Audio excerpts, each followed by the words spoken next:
Welcome to the Business Advice Agency's how-to series of videos. In these videos, we'll be speaking with expert partners of ours covering a range of hot topics that will help you be a better small business owner.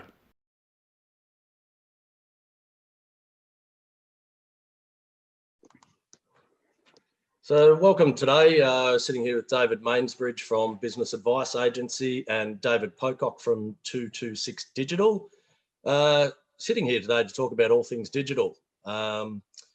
You as a small business owner have probably already got your website sitting there established, been around for a couple of years, but you're at the point where perhaps you're looking to try and generate some more leads. Dave, I'll throw over to you. If you're that person who's sitting at home in that position, what would you suggest is a good starting point? Yeah, mate. Well, Dane and Dave, thanks for having me. The BAA has been fantastic for my business so far.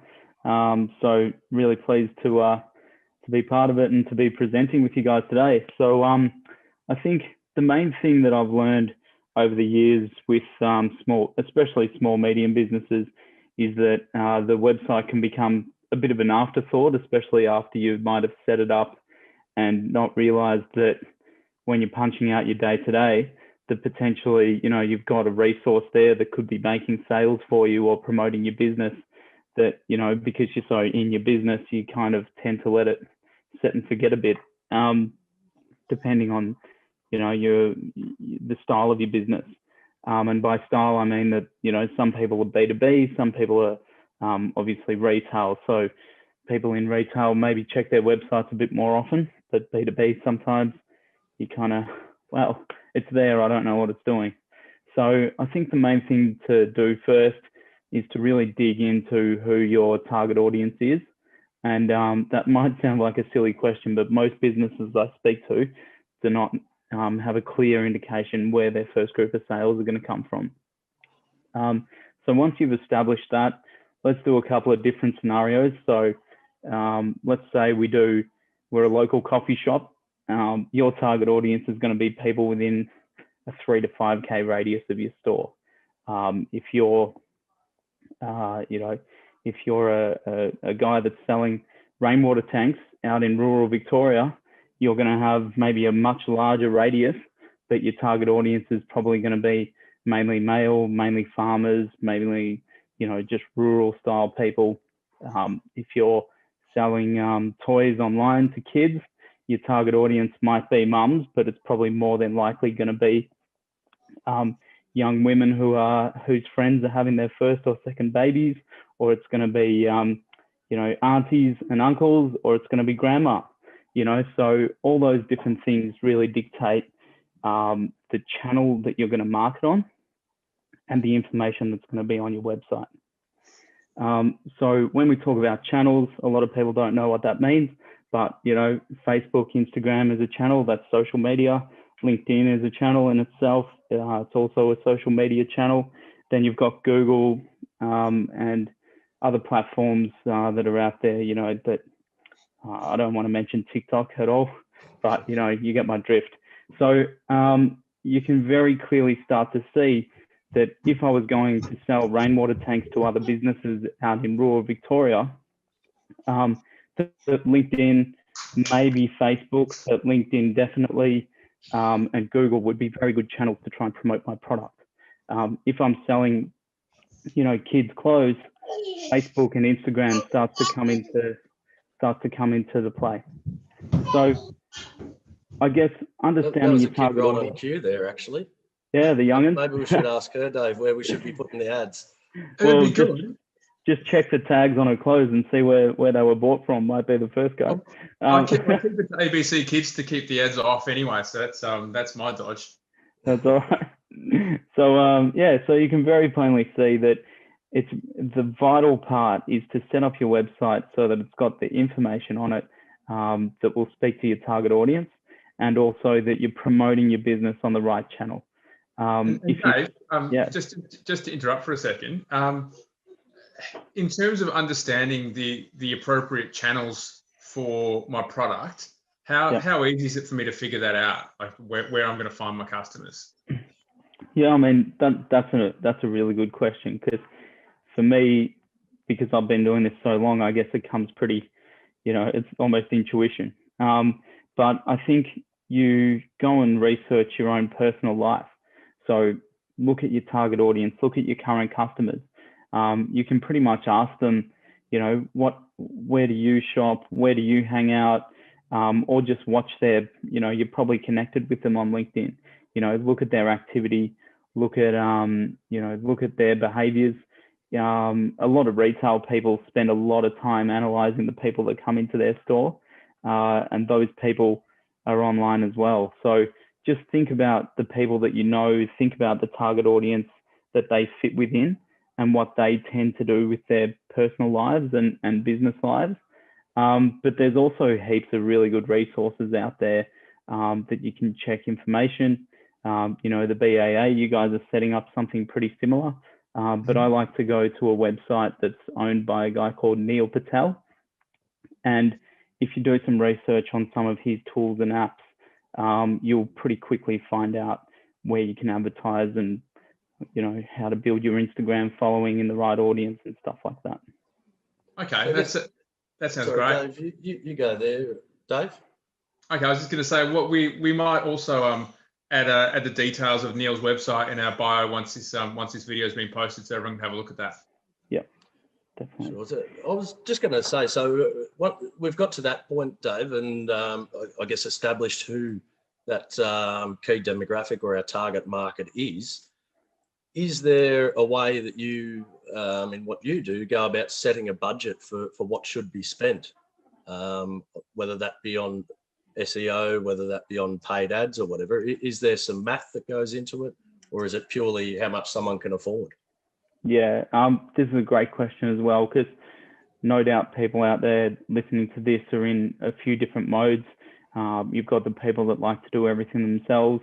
You've got people who are wondering whether they hire a resource in-house or externally. Do they go with a consultant? Do they go with an agency? What do the fees need to be? So when you think about it, everything that you do costs time. And digital marketers are starting to become more and more like lawyers, unfortunately, where, you know, the time is in the thinking about your campaign, setting it up, and putting it together, showing the customer about it, you know, getting you involved in the process, getting your feedback, editing. So when you go down the path of working with an agency, you have to understand that potentially if you're doing an SEO plan or a paid search plan, you're going to need to, you know, finance their time. But the benefits can be the difference between hiring someone in-house.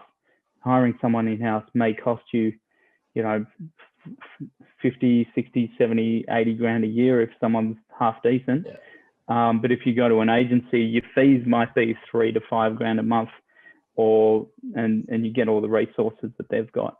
So they're the things you need to weigh up as far as whether you run in-house or externally.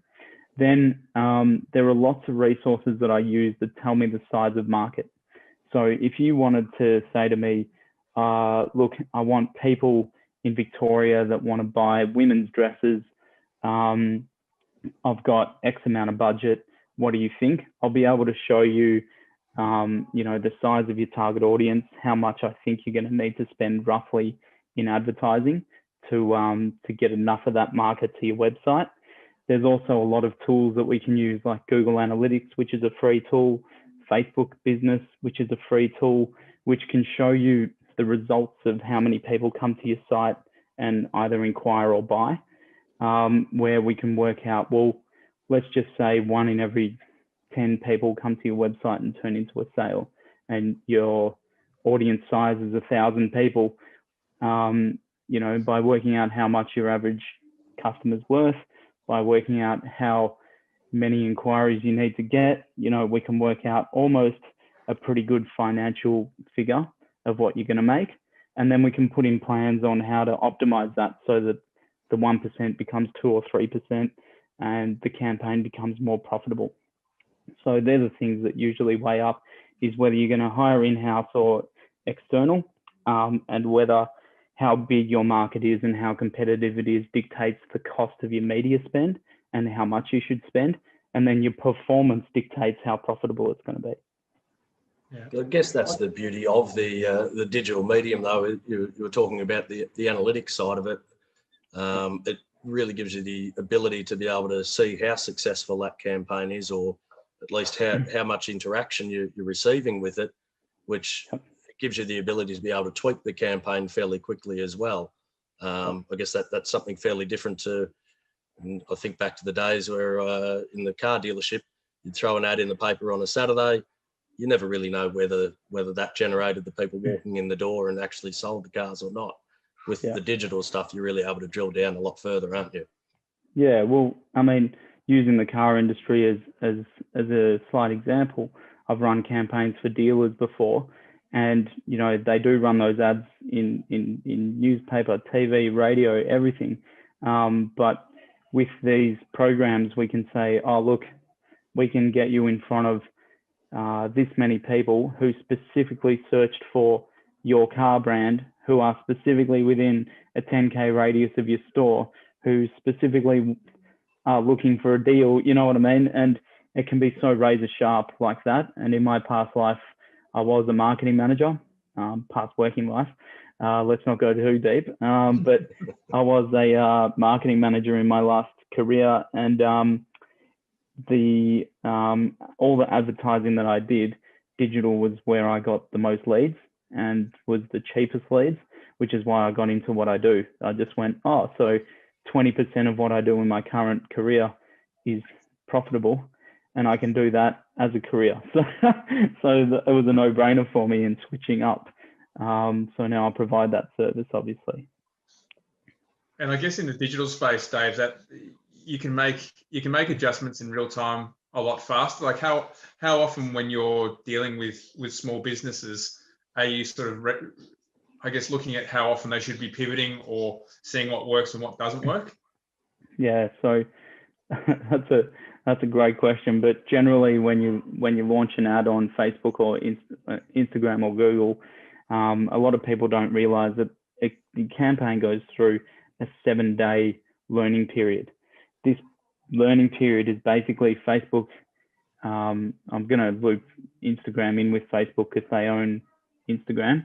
And when you advertise on Facebook, you can advertise on Instagram. So let's just loop that together. And Google, when you advertise on those platforms, they're working out how profitable your ads are going to be for them. So if you think about this math, I've got an ad that's amazing. It's got great creative. 9 out of every 10 people click on it. There's a massive company who's my competitor. They've got a terrible ad and 1 out of every 10 people click on it.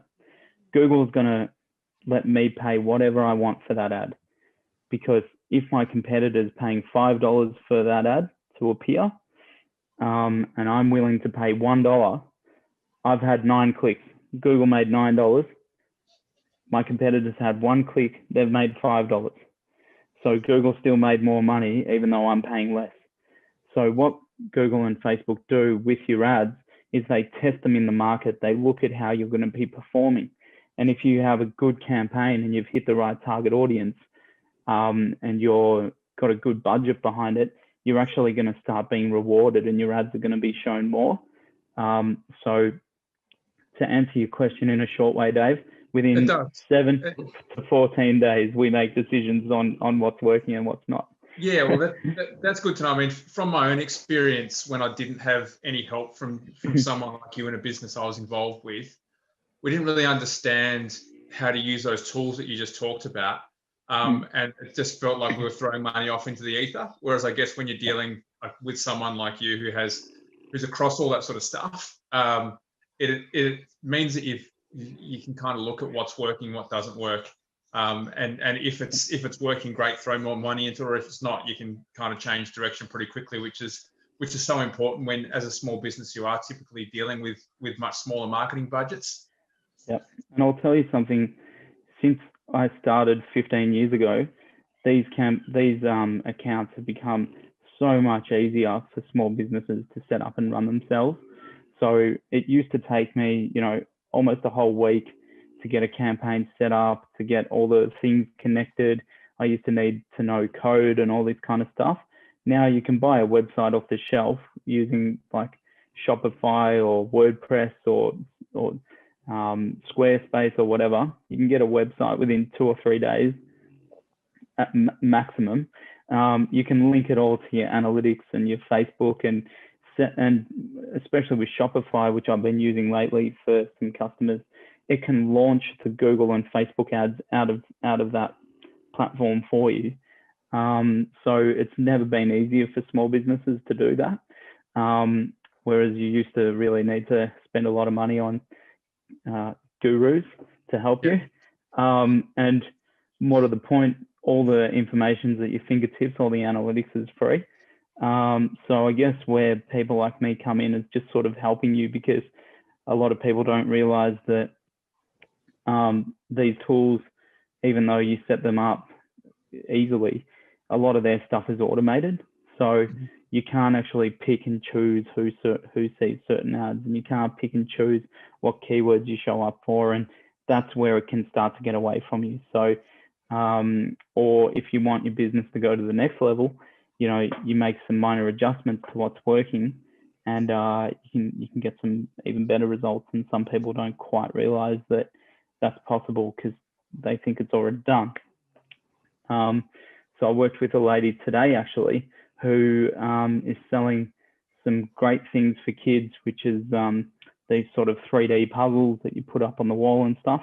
And she'd made, I think it was $10,000 from an ad that she ran herself off a $200 spend. So wow. First I thought, how am I going to help this lady? Like, she should be teaching me how to do it.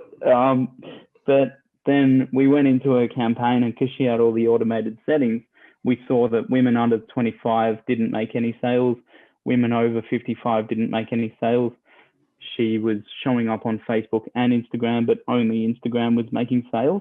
So with a couple of tweaks of the data and just turning off some audiences, she probably could have gotten a 15 to 30% better result than what she did. So that's where the learning's come in. Okay. Well, that's been really, really helpful, Dave. I think we'll wind it there. Dane, did you have anything else you wanted to add before we finish up? No, look, that's good. I think probably a really important point is the one that you made there at the end, especially, Dave, that even when you've run a campaign, and that example you gave, it seems like a really good return on investment. Knowing the intricacies of the different platforms and whatnot is really important. And I guess that's where someone like yourself and the expertise that you offer is important to actually maximize that spend even further. It sounds like a great ROI, but there's actually more juice left in that lemon that you can squeeze if you want. And that's an important message to remember. And it's, again, just to someone not to continue to do that same thing in their next campaign because they got that result the first time. There is potentially more out there. I guess that's the thing for me. Yeah, definitely. Well, I mean, yeah, definitely that's a key takeaway. You can always make the campaigns better and to analyze your data. And from the very first point, just know your target audience, do your hard research and hard thinking on your target audience before you set up anything. And if you do that, then, you know, the reason you need to be really hard on that is because none of us have unlimited budget. So you're better off advertising to who your core is and where you're going to get your first 10 to 20 sales. And if you get that right, you'll go a long way to saving money and making a really profitable campaign. Excellent. Well, really like to thank Dave from TwoTwoSix Digital Marketing. He's our digital marketing partner at the Business Advice Agency. We're really lucky that he's actually going to be doing a series of webinars. I think it's going to be about 6 or so. They'll be coming out in the next few weeks. We'll post a link to those at the bottom of the video, and also we'll post a link to Neil Patel's site just so you guys can have a look through it when you get the chance. You know, just covering off, obviously, key takeouts from this are obviously knowing your audience. We covered a fair bit of ground on that at the start. There's no good, and I've personally worked with Dave on this sort of stuff, and it was really important that we were able to define the audience. There's no good not having an idea who you're actually trying to sell to. And I guess we also covered off there a lot of the stuff of utilizing the tools that are available to you to make sure that you're getting that spending and everything going in the right direction. As for us at Business Advice Agency, we've currently got a 30-day free trial going. So check us out at www.businessadviceagency.com.au. There's a heap of free training and other stuff there. We've got a great community that's building every day, and we'd really like to have more and more people with us. So thanks for joining us. This is part of the How To series, so please join us again soon where we'll cover off some other great topics. Thank you.